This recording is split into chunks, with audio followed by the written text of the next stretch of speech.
Capítulo 5 Batalha do Riachuelo. O comando da frota atento ordenou: despertar o fogo das máquinas! Era a segunda ordem, comandada pelo almirante Barroso, que completou a seguir: suspender ou largar amarras por arrinques e boias! A esquadra encontrava-se em formação de escarpa, voltada águas acima, momento em que o almirante ordenou a continuidade do içamento do sinal com a legenda: o Brasil espera que cada um cumpra o seu dever, seguido das demais instruções de combate iminente: atacar e destruir o inimigo o mais perto possível.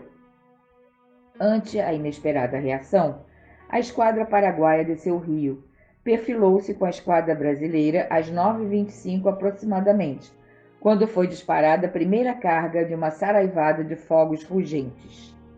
A água pescosa do rio estremeceu com as tripulações das embarcações em total excitação de guerra aos gritos de horrores. 2 chatas paraguaias foram afundadas, a terceira avariada. Os paraguaios desceram o rio com a esquadra, fazendo a volta um pouco abaixo, tornando águas acima. Encostaram-se à curva do rio na jusante de suas baterias de forças terrestres, enquanto outras chatas estrategicamente posicionadas foram fundeadas e preparadas para a resposta dos canhões. Aguardavam a resposta brasileira. A esquadra brasileira moveu-se águas abaixo na direção dos paraguaios por volta das 10h50, preparando-se para a segunda carga de fogo. A Belmonte foi à frente, abrindo fogo às 11h20. Sofreu severo castigo com o fogo combinado dos navios inimigos e as baterias terrestres bem posicionadas. Fortemente fustigada e sem trégua, as águas invadiram o porão. Seu comandante comunicou à capitânia que as máquinas de bombas não davam vazão. Autorizado, o capitão fez contramarcha para evitar que a embarcação fosse a pique. Dirigiu-se ao banco mais próximo, na ilha de Cabral, onde propositadamente encalhou para se recuperar. No comando do fogo, a Amazonas investiu na vanguarda da batalha, os canhões rugindo sem intermitência e determinados, reverberando destemidos na esquadra paraguaia. Ofuscou a frota inimiga e estremeceu a região. Prosseguiu avançando no ataque e, por volta das 11h28, disparou pesada carga em fogo aberto contra as baterias inimigas. O contra-ataque brasileiro fez a embarcação paraguaia desaparecer na fumaça, ao ser recebida a bala de canhões e metralha, ao ronco de um fogaréu contínuo e aparentemente sem fim. A Amazonas, seguida pela Mearim e Araguari, repeliu a tentativa de abordagem dos inimigos. Taquari, Marquês de Olinda, ex-brasileiro, e Paraguari bateram em retirada. Às 11h50, a Ipiranga investiu pelo canal com extraordinária audácia e, na troca de fogo cerrado com as linhas das baterias inimigas, conseguiu sucesso na incrível missão de atravessá-lo. Os brasileiros, às 12h10, concluíram exitosos a primeira passagem da esquadra águas abaixo. O segundo maior navio da esquadra imperial, o Jequitinhonha, esteve encalhado das 12h05 às 13h, antes de passar pelo canal. Estava à relativa distância das baterias terrestres dos paraguaios, quando foi vigorosamente atacado pela artilharia das barrancas inimigas. Os guerreiros brasileiros responderam à altura com os canhões de bom bordo. Mesmo sem se mover, conseguiram repelir a tentativa de abordagem simultânea feita pelo Taquari, Marquês de Olinda e Paraguari. Em socorro ao Jequitinhonha, a Parnaíba deixou a formação, deslocou-se águas acima, mas bateu o leme num banco e avariou. No esforço contínuo de guerra, a nave locomoveu-se com dificuldade pouco mais à frente, mas foi atingida no mesmo leme por violenta carga de fogo inimigo. Usando habilidade tática, o comandante tentou governá-la apenas com as velas. Entretanto, surpreendido com a inesperada manobra inimiga do Paraguari, foi atacado pela proa. Taquari por bom bordo e Salto por este bordo tornou-se crítica à situação da esquadra brasileira.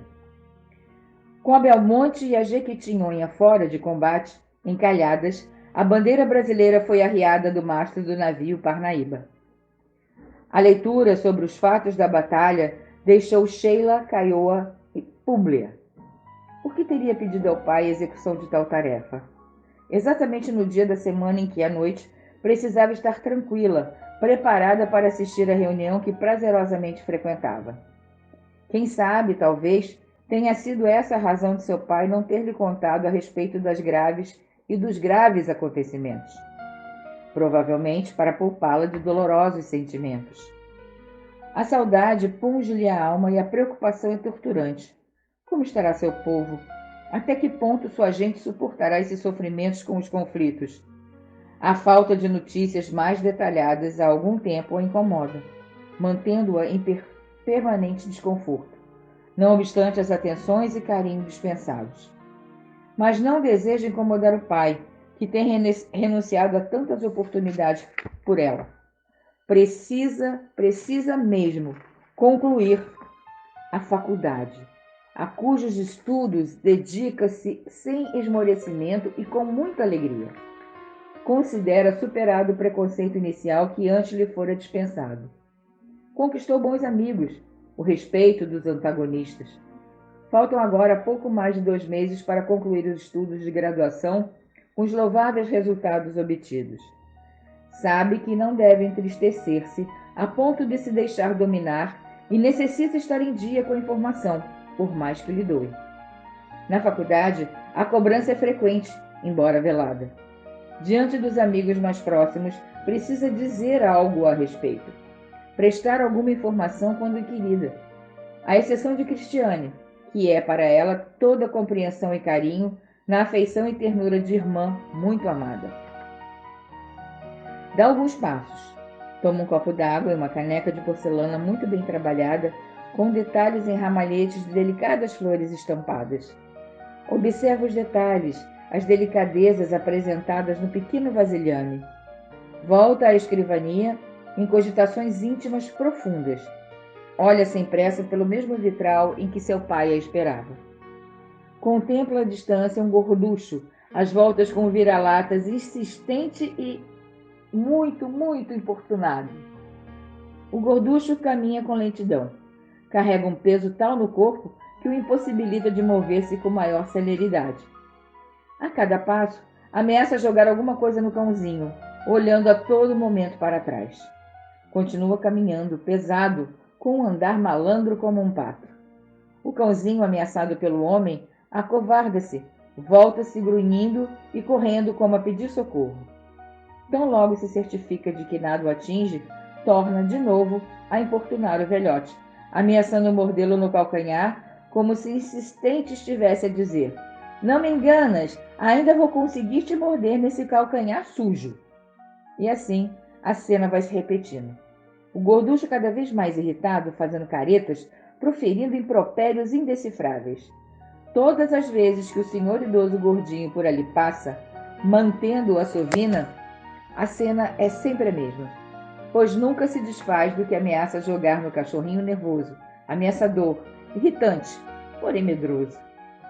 As horas avançam e Sheila recomeça o trabalho. Espera concluí-lo antes da chegada do pai, que a acompanhará à reunião conforme prometeu. Agora, decorrido um lapso de tempo considerável, refeita das emoções da leitura inicial do noticiário e um pouco mais relaxada após a cena hilária do cãozinho, que estava sempre obstinado em aborrecer o pobre velhote gorducho, reinicia a tarefa de organizar a papelada do cronista.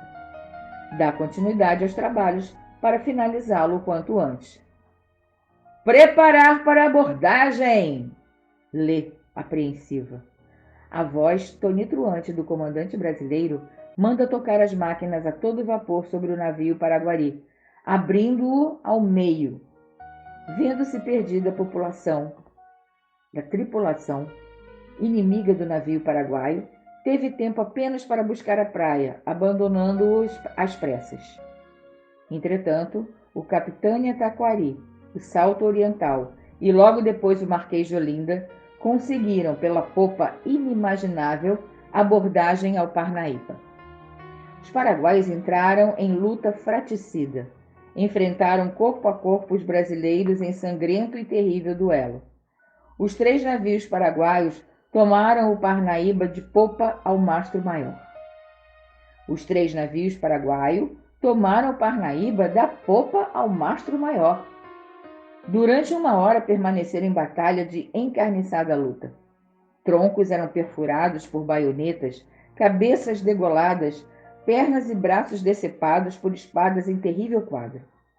O cenário de horror enlouquecido tingiu de sangue as volumosas águas do caudaloso rio Paraná.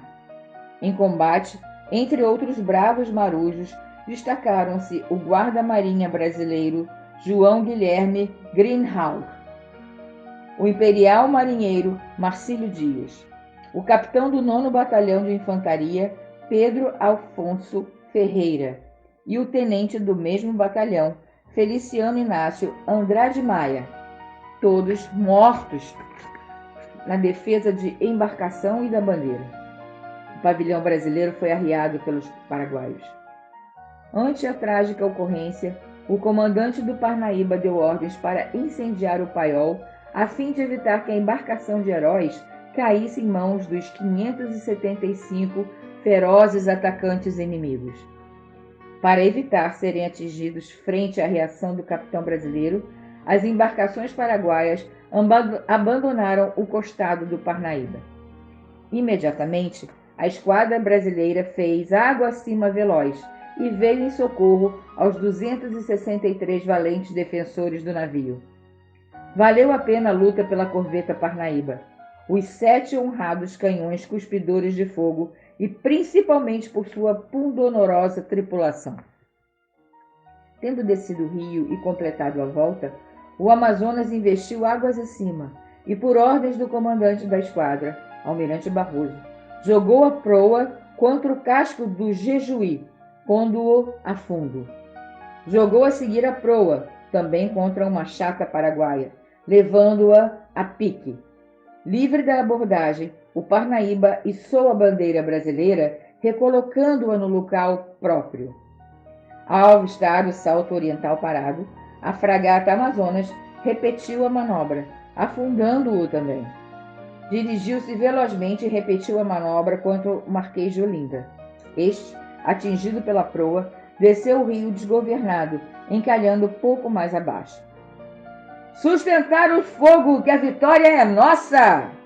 Foi a mensagem transmitida às embarcações brasileiras pelo almirante Barroso, em sinalização das bandeiras. A esquadra paraguaia perdeu, na batalha, 4 grandes embarcações e 4 chatas. O restante, surpreendido pela audaciosa manobra da esquadra brasileira, pelo bravo Barroso, fugiu em retirada rio acima, perseguido pelo Beberibe e Araguari, que os fustigou com seus potentes canhões até se distanciarem.